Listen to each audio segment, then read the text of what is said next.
Hey, this is Fish on a Heater with Tournament Takeaway. This is a series where we take a look at a Pokemon Go PvP battle and break it down into its little bits and pieces, all the mechanics that happened throughout the battle, and just see what we can take from it, see what we can learn from all the decisions and forks in the road that happened throughout the battle. Hopefully take what we've learned into future battles and become better battlers, build that ranking on the Silph Arena global leaderboard. Today we are going to look at a battle from my Silph Road HQ tournament, which I'm starting to notice that pretty much all of the videos I do come from either the Silph Road HQ tournament or the Pokemon Go Radio Discord tournament. I don't know why that is, just seem to have interesting battles there. So this is a guy called Matthew Brewer, as you can see, and he, I think, is like really highly ranked, one of the highest ranked that I've ever come across. And I did take him to 3 battles, and I felt like I got close to beating him. I haven't looked at that particular battle back again, the third battle, because it might be that, you know, Brewer had it all over me the whole time. But yeah, I was pretty happy with my performance afterwards. But this is battle number 1, where I didn't do as well. Let's see what happens in this first battle.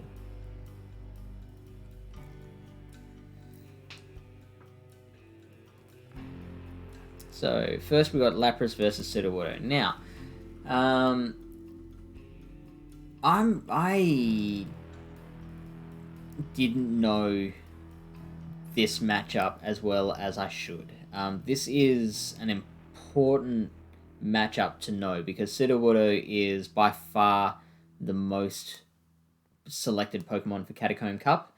Lapras is, I'm pretty sure, second. Let's double check that.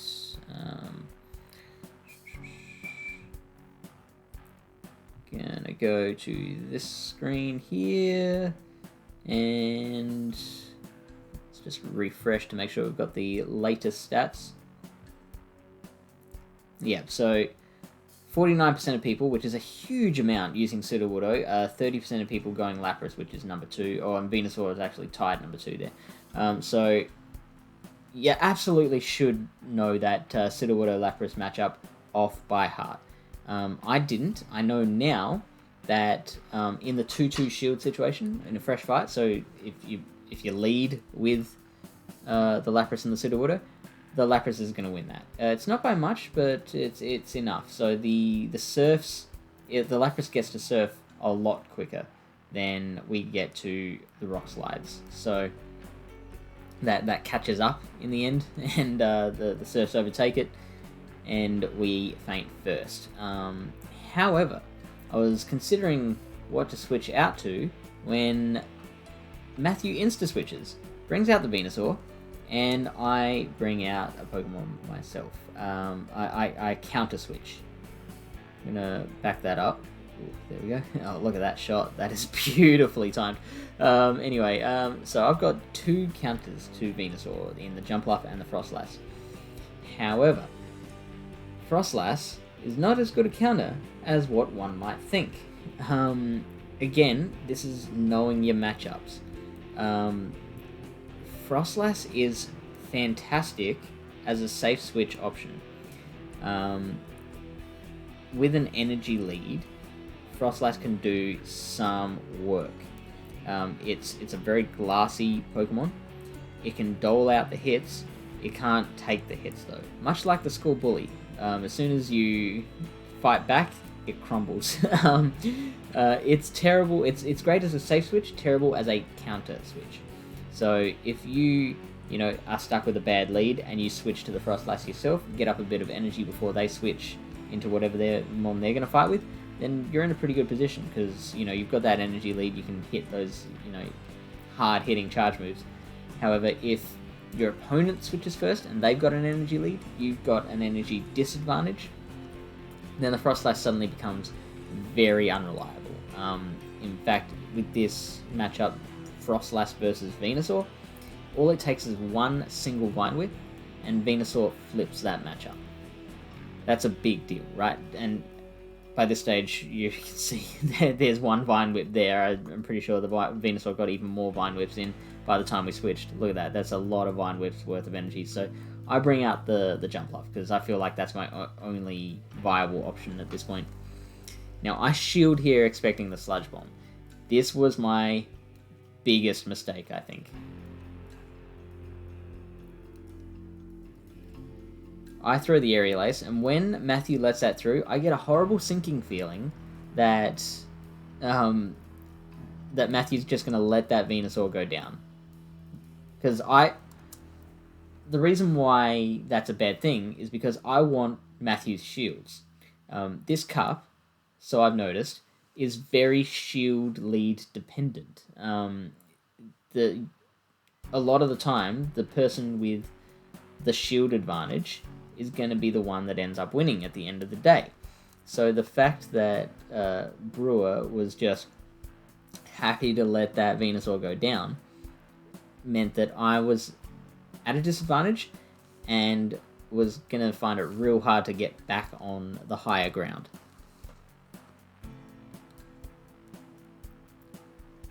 Also, I've now taken out the Venusaur. I've left myself with a quarter-ish health left. Maybe a bit more than a quarter. And I've got almost 0 energy. It's a little bit, but not much, right? The Lapras takes me out with Ice Shards. So this is a huge loss for me because, number one, I've given Lapras 4 Ice Shards worth of energy, which is enough for a Surf. Like, it's up to a Surf now. Each Ice Shard gives you 10 energy, and Surf is 40 energy, so it's now got exactly enough energy for a Surf.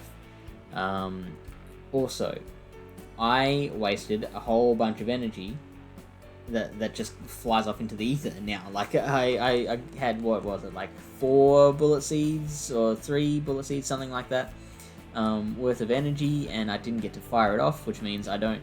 that energy ball could have taken a shield, or it could have at least gotten the Lapras to a low enough health so that the Pseudo can then kind of threaten it. Maybe I could have spent a shield to ensure that I get up enough energy to then threaten whatever's in the back. I don't know. I'm never gonna know because I lost that Jumpluff earlier than it should have. Yeah, I think that's it. So yeah, losing my energy, giving the Lapras all the energy it has, and not taking a shield. So a triple whammy there, right? I now have the choice whether to bring out Pseudo or Froslass. If Pseudo's losing the 2-2 shields against Lapras in a fresh fight, it's definitely going to lose when Lapras already has a Surf charged up and it's got 1 more shield than us. So I figured I just needed to save that and bring out the Froslass. And at this point, I'm determined not to go 2 new shields down. I'm determined not to use that second shield and put myself at even more of a disadvantage. Luckily for me, that second Surf doesn't take me out. I get off a Shadow Ball, and still Brewer is keeping his shields. And so here I just use that second shield.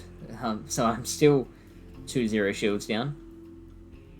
I throw the Rock Slide because, like instead of the Earthquake, just because I figured Brewer would finally use the shields there. And also throwing a Rock Slide I think would have overtaken the health race there. But of course, Brewer uses the shields, gets to a Rock Slide of his own, and takes out the rest of the Sudowoodo. So that poorly handled Jumpluff matchup, I think, was the key moment that lost me the battle. And to illustrate, I have recreated this battle in pvpoke.com's training simulator. So this is where you can punch in the 3 Pokemon you've got and the 3 Pokemon you want to face, or you can, tell it to pick a random Pokemon, whatever you want to do. Select a difficulty, and you can, fight in a simulated battle against these Pokemon. And so I started recording a little bit late, but luckily the AI kind of insta-switched the Lapras in the same way that Matthew Brewer did, and I brought out the Jumpluff again, right? The main difference here, there's 2 main differences. One is that the AI tries to go for the bait first up, but the second difference is that I don't use the shield there, and the AI does. So in this situation, I'm just as happy to let my Jumpluff go down as Matthew Brewer was in the actual battle for their Venusaur, right? So now I'm at a 2 shield advantage here.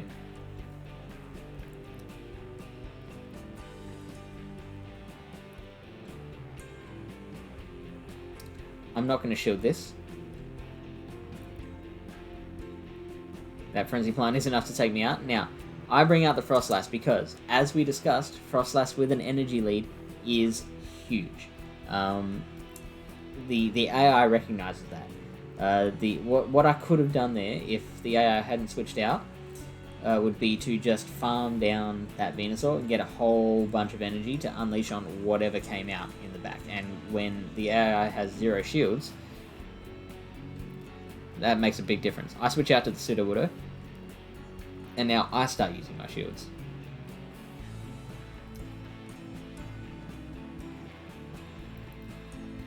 That Rock Slide takes out most of its health, but I'm able to get a little more energy off of it, and now I can build up to an Earthquake. And I've basically flipped the script. I've done exactly to the AI what Matthew Brewer did to me. And I'm just letting this go down because I want to just protect that Frostlass in case it gets off a sneaky last-minute Frenzy Plant. But I've won with most of my health left on Frostlass and a shield in hand. So yeah, just